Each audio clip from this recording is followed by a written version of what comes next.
अक्सर पुरानी इमारतें अपनी कहानियाँ बताती है। जैसे आज के ज़माने में रेलगाड़ियाँ, लंबी लंबी सड़कें, ऊंची ऊंची इमारतें आप सभी देख रहे हैं। एक सभ्यता ऐसा भी था जो आज के ज़माने से किसी मायने में कम नहीं था, जिसे जानकर इस वीडियो में आप सभी को हैरानी होगी।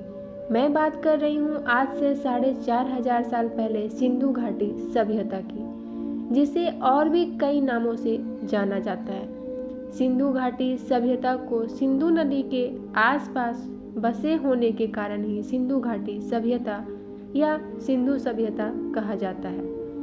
साथ ही इसे हड़प्पा सभ्यता के नाम से भी जाना जाता है और इसे अंग्रेजी भाषा में इंडस वैली सिविलाइजेशन के नाम से जाना जाता है। सिंधु सभ्यता अपने समय की सबसे आधुनिक और सुविकसित सभ्यता थी। आइए जानते हैं आज की इस वीडियो में कि यह कैसे विकसित थी और इस सभ्यता का अंत कैसे हुआ। लगभग 150 साल पहले जब पंजाब में पहली बार रेलवे लाइनें बिछाई जा रही थी, तो इस काम में जुटे इंजीनियर को अचानक हड़प्पा पुनर्स्थल मिल गया, जो आधुनिक पाकिस्तान में है। उन्होंने सोचा कि एक ऐसा खंडहर है जहां से अच्छी ईंटें मिलेंगी। ये सोचकर वे हड़प्पा के खंडहरों से हजारों ईंटें उखाड़ ले गए, जिससे उन्होंने रेलवे लाइनें बिछानी शुरू कर दी। इस कारण कई इमारतें पूरी तरह से नष्ट हो गई। इसके बाद 1920 में शुरुआती पुरातत्वविदों ने इस स्थल को ढूंढा और तब पता चला कि ये खंडहर उपमहाद्वीप के सबसे पुराने शहरों में से एक, क्योंकि इस इलाके का नाम हड़प्पा था। इसलिए बाद में यहाँ से मिलने वाली सभी पुरातात्विक वस्तुओं और इमारतों का नाम हड़प्पा सभ्यता का नाम पड़ा। इन नगरों का निर्माण लगभग 4700 साल पहले हुआ था। आइए जानते हैं क्या विशेषता थी इन नगरों की। इन नगरों में से कई खूंटे या उससे ज़्यादा हिस्सों में विभाजित किया गया था। प्रायः पश्चिमी भाग छोटा था लेकिन ऊंचाई पर बना था और पूर्व हिस्सा बड़ा था लेकिन ये निचले हिस्से में था। ऊंचाई हिस्से वाले भाग को पुरातत्वविदों ने नगर दुर्ग कहा और निचले हिस्सों को निचला नगर कहा। दोनों हिस्सों की चारदीवारियां पकी हुई ईंटों की बनाई गई थी। इतनी अच्छी तरह पकी थी, हजारों साल बाद आज तक उनकी दीवारें खड़ी रही। दीवार बनाने के लिए ईंटों की चुनाई इस तरह करते थे कि जिससे कि दीवारें सालों साल तक मजबूत रहें। कुछ नगरों के नगर दुर्ग में खास इमारतें बनाई गई थी। मिसाल के तौर पर मोहनजोदड़ो में एक खास तालाब बनाया गया था, जिसे पुरातत्वविदों ने महान स्नानागार कहा था। इस तालाब को बनाने में ईंट और प्लास्टरों का इस्तेमाल किया गया था। इसमें पानी का रिसाव रोकने के लिए प्लास्टरों के ऊपर चारकोल की परत चढ़ाई गई थी। इस सरोवर में दो तरफ से उतरने के लिए सीढ़ियां बनाई गई थी और चारों ओर कमरे बनाए गए थे। इसमें भरने के लिए पानी कुएं से निकाला जाता था। उपयोग के बाद इसे खाली कर दिया जाता था। शायद यहाँ पे विशेष नागरिक विशेष अवसरों पर स्नान किया करते थे। कालीबंगा और ओथल जैसे अन्य नगरों में अग्नि कुंड भी मिले हैं। यहाँ संभवतः यज्ञ किए जाते होंगे। मोहनजोदड़ो और लोथल जैसे कुछ नगरों में बड़े बड़े भंडारगृह भी मिले हैं। इन नगरों के घर आमतौर पर 1 या 2 मंजिले होते थे। घर के आंगन के चारों ओर कमरे बनाए जाते थे।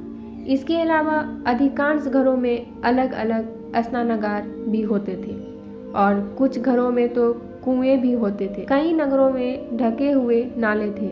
इन्हें सावधानी से सीधी लाइन में बनाया गया था। घर नाली में हल्की ढलान होती थी ताकि पानी आसानी से बह सके। अक्सर घरों की नालियों को सड़कों की नालियों से जोड़ दिया जाता था, जो बाद में बड़े बड़े नालों में मिल जाती थी। नालों के ढके होने के कारण इनमें जगह जगह पर मेन होल बनाए गए थे, जिसके जरिए इनकी देखभाल और सफाई की जा सके। घर, नाले और सड़कों का निर्माण योजनाबद्ध तरीके से एक साथ किया जाता था। इन सभी बातों को देखते हुए पता चलता है कि हड़प्पा सभ्यता 4500 साल पहले भी कितनी विकसित थी। आइए अब जानते हैं नगरीय जीवन। हड़प्पा के नगरों में बड़ी हलचल रहा करती होगी। यहाँ पर ऐसे लोग भी रहते होंगे जो नगर के खास इमारतें बनाने की योजना में जुटे रहते थे। यह संभवतः यहाँ के शासक थे।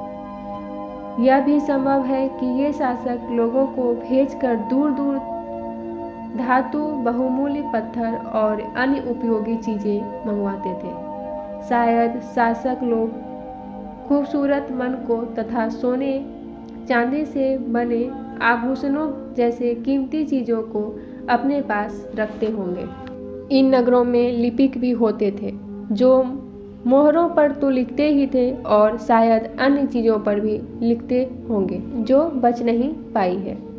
इसके अलावा नगरों में शिल्पकार स्त्री पुरुष भी रहते थे जो अपने घरों या किसी अन्य स्थल पर तरह तरह की चीज़ें बनाते होंगे। लोग लंबी यात्राएं भी करते थे और वहां से उपयोगी वस्तुएं भी लाते थे और साथ ही वो अपने साथ लाते थे सुदूर देशों के किस्से, कहानियाँ। हड़प्पा सभ्यता के खुदाई के दौरान मिट्टी से बने कई खिलौने भी मिले हैं जिनसे उस समय के बच्चे खेला करते होंगे। आइए अब ऐसी वस्तुओं के बारे में जानते हैं जो हड़प्पा के नगरों से प्राप्त हुए। पुरातत्वविदों को जो चीज़ वहाँ से मिली है उनमें अधिकतर पत्थर, शंख, तांबे, कांसे, सोने और चांदी जैसी धातुएं से बनाई गई थी। तांबे और कांसे से औजार, हथियार, गहने और बर्तन बनाए जाते थे। यहाँ मिली सबसे आकर्षक वस्तुओं में मनके, बाट और फलक हैं। हड़प्पा सभ्यता के लोग पत्थर के मोहरे बनाया करते थे। इन आयताकार मोहरों पर सामान्यतः जानवरों के चित्र मिलते हैं। हड़प्पा सभ्यता के लोग लाल मिट्टी से बर्तन बनाते थे जिन पर काले रंग के खूबसूरत डिजाइन भी बने होते थे। हड़प्पा में लोगों को कई चीज़ें नहीं मिल जाया करती थी, लेकिन तांबा, लोहा, सोना, चांदी और बहुमूल्य पत्थरों जैसे पदार्थों का वे दूर दूर से आयात करते थे। हड़प्पा के लोग तांबे का आयात संभवतः आज के राजस्थान से करते थे। यहाँ तक कि पश्चिमी एशिया देश ओमंग से भी तांबे का आयात किया जाता था। कांसा बनाने वाले तांबे के साथ मिलाई जाने वाली धातु जिनका आयात आधुनिक ईरान और अफगानिस्तान से ही किया जाता था। सोने का आयात आधुनिक कर्नाटक और बहुमूल्य पत्थर का आयात गुजरात, ईरान और अफगानिस्तान से किया जाता था। यानी कि हड़प्पा सभ्यता के लोग हजारों साल पहले आयात और निर्यात के द्वारा व्यापार भी किया करते थे। लोग नगरों के अलावा गांवों में भी रहते थे। वे अनाज उगाते थे और जानवर पालते थे। किसान और चरवाहे शहरों में रहने वाले शासकों, लेखकों और दस्तकारों को खाने के सामान देते थे। पौधों के अवशेष से पता चलता है कि हड़प्पा के लोग गेहूं, जौ, दालें, मटर, धान, तिल और सरसों उगाते थे। उस समय जमीन की जुताई के लिए हल का प्रयोग एक नई बात थी। हड़प्पा काल के हल तो नहीं बच पाए हैं क्योंकि वे प्रायः लकड़ी से बनाए जाते थे, लेकिन हल्के आकार के खिलौने मिले हैं जिसमें इससे ये साबित होता है कि उस समय खेती के लिए हलों का प्रयोग भी किया जाता था। हड़प्पा के लोग गाय, भैंस, भेड़ और बकरियां पालते थे। बस्तियां के आसपास तालाब और चारागाह होते थे, लेकिन सूखे महीनों में मवेशियों के झुंडों को चारा पानी की तलाश में दूर दूर तक ले जाया जाता था। वे बैर जैसे फलों को इकट्ठा करते थे, मछलियां पकड़ते थे और हिरन जैसे जानवरों का शिकार भी किया करते थे। गुजरात में हड़प्पा कालीन नगर का सूक्ष्म निरीक्षण। कच्छ के इलाके में खादिर बेद के किनारे धौलावीरा नगर बसा था। वहाँ साफ पानी मिलता था और जमीन उपजाऊ थी।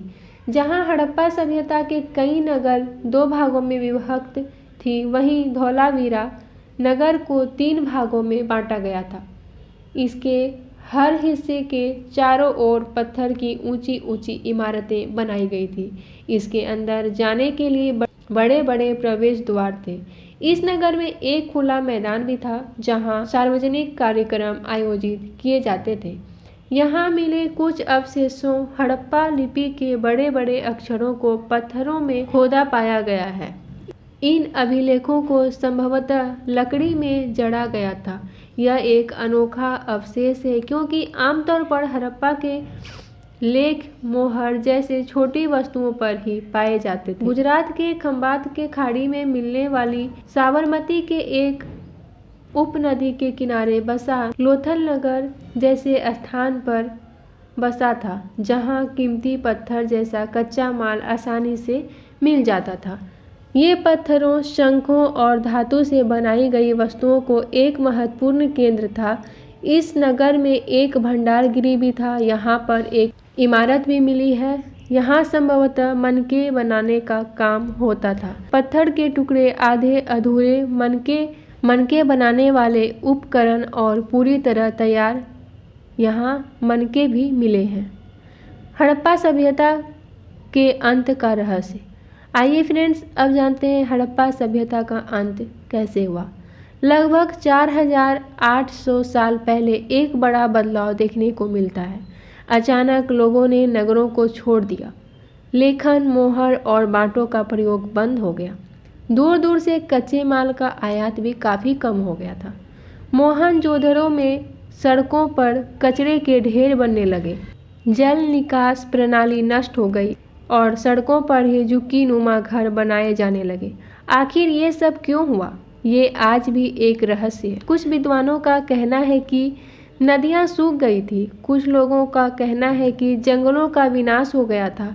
इसका कारण ये हो सकता है कि ईंट पकाने के लिए ईंधन की ज़रूरत पड़ती थी, जिसके लिए उन्होंने जंगलों को काटा होगा। इसके अलावा मवेशियों के बड़े बड़े झुंडों से चारागाह और घास वाले मैदान समाप्त हो गए होंगे। कुछ इलाकों में बाढ़ आ गई, लेकिन इन कारणों से यह स्पष्ट नहीं हो पाया है कि सभी नगरों का अंत कैसे हो गया, क्योंकि बाढ़ और नदियों का सूखने का असर तो कुछ ही इलाकों में हुआ होगा। ऐसा लगता है कि उस समय के शासकों का नियंत्रण समाप्त हो गया था। खैर, जो भी हुआ हो, परिवर्तन का असर बिल्कुल साफ दिखाई देता है। आधुनिक पाकिस्तान के सिंध और पंजाब की बस्तियां उजड़ गई थी। कई लोग पूर्व और दक्षिण के इलाकों में नई और छोटी बस्तियों में जाकर बस गए। इसके लगभग 1400 साल बाद नए नगरों का विकास हुआ। फ्रेंड्स, इस तरह की इंटरेस्टिंग और इन्फॉर्मेटिव वीडियो को देखने के लिए हमारे चैनल हैप्पी नोट टीवी को आज ही सब्सक्राइब करें और साथ ही बेल आइकन को प्रेस जरूर कर दें ताकि हमारे आने वाली हर वीडियो की नोटिफिकेशन